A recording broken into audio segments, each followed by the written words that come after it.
الرحمن الرحیم۔ نبی اکرم صلی اللہ علیہ وسلم نے ارشاد فرمایا، جس نے کسی عالم ربانی سے مصافحہ کیا، وہ عالم جس نے علم اللہ کی رضا کے لیے حاصل کیا، علم اس لیے حاصل کیا کہ وہ اللہ کا دین، اللہ کے پیغام، رسول اللہ صلی اللہ علیہ وسلم کا پیغام امت تک پہنچائے، دنیا تک پہنچائے، دین عام کرے، اسلام کی اشاعت کی خاطر اور اللہ کی رضا کی خاطر جس نے دین کا علم حاصل کیا، ایسا عالم ربانی جو اپنے علم پر عمل بھی کرتا ہے۔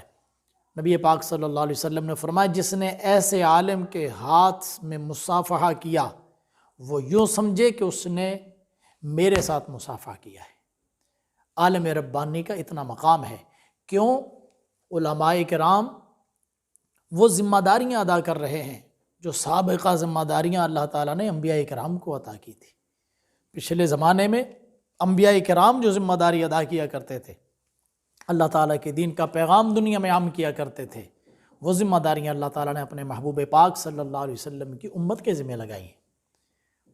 تو جو علماء علم دین حاصل کرتے ہیں اور ان کے دل میں خشیت الہی ہوتی ہے، جن کا اصل مقصد اللہ کی رضا ہے، جو دین کی وجہ سے دنیا حاصل نہیں کرتے، جو دین کو دنیا حاصل کرنے کا ذریعہ بھی نہیں بناتے ہیں، وہ عالم ایسے ہیں کہ ان کے ہاتھ میں مصافحہ کرنا یوں سمجھو کہ رسول اللہ سے مصافحہ کرنا ہے۔